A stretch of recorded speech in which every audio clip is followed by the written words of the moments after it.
Namo Buddhaya. Selamat siang semuanya dan selamat siang kepada dosen terhormat. Perkenalkan, nama saya Melinda dengan NPM 2251031. Di video kali ini saya akan menjelaskan tentang karma dan kelahiran kembali. Di dalam agama Buddha, suatu perbuatan diklasifikasikan sebagai karma bukan sebagai action saja, tetapi perbuatan harus didasari dengan niat atau kehendak untuk melakukannya. Jika suatu hal yang dilakukan tanpa niat, maka tidak disebut sebagai karma. Sebagai contoh, jika sesuatu hal yang dilakukan dengan sengaja, itu tidak disebut sebagai karma. Akan tetapi, jika sesuatu hal yang dilakukan dengan sengaja, itu termasuk salah satu karma. Jenis-jenis karma menurut almarhum Cornelis Woolworth. Yang pertama ada Garuka karma.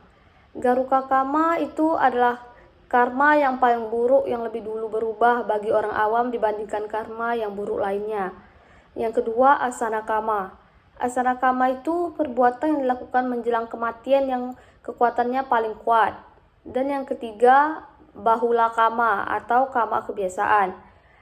Perbuatan baik ataupun buruk yang merupakan kebiasaan dari seseorang karena sering dilakukan semasa hidupnya. Yang ketiga, katata karma. Katata karma ini karma yang dilakukan sepintas lalu, mengontrol diri dengan melakukan meditasi atau menentukan hal-hal yang positif. Jenis manusia berdasarkan perbuatan berdasarkan Anguttara Nikaya. Yang pertama, gelap menuju gelap. Perbuatan yang tidak baik pada kehidupan lampau sepertinya terakhir sebagai hidup miskin karena tidak suka berdana di kehidupan lampaunya. Contoh yang lainnya, memiliki wajah yang tidak enak dipandang karena pada kehidupan lampaunya dia selalu diliputi oleh kebencian. Yang kedua, gelap menuju terang. Pada kehidupan lampau memiliki karma yang buruk, tetapi menuju terang karena ia tidak menyerah untuk melakukan suatu kebajikan atau kebaikan. Yang ketiga, terang menuju gelap.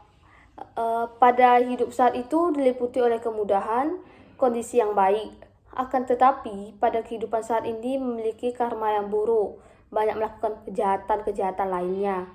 Dan yang keempat, terang menuju terang. Pada kehidupan saat ini terlahir di keluarga berkecukupan atau kaya, karena di kehidupan lampaunya ia suka berdana dan selalu berbuat baik kepada orang. Kelahiran kembali. Setelah meninggal, seseorang akan ditempatkan di surga abadi atau di neraka tergantung pada perbuatan atau hasil karma yang telah diperolehnya. Dikenal dengan adanya istilah yang bernama Punabawa. Punabawa ini berarti proses kelahiran kembali, di mana proses ini merupakan akibat atau hasil dari karmanya yang diperoleh pada kehidupan lampau. Sekian penjelasan saya mengenai karma dan kelahiran kembali. Semoga kita dapat mempraktikkannya dalam kehidupan sehari-hari dalam hal yang baik dan dapat bermanfaat bagi orang lain. Sekian dari saya, Namo Buddhaya.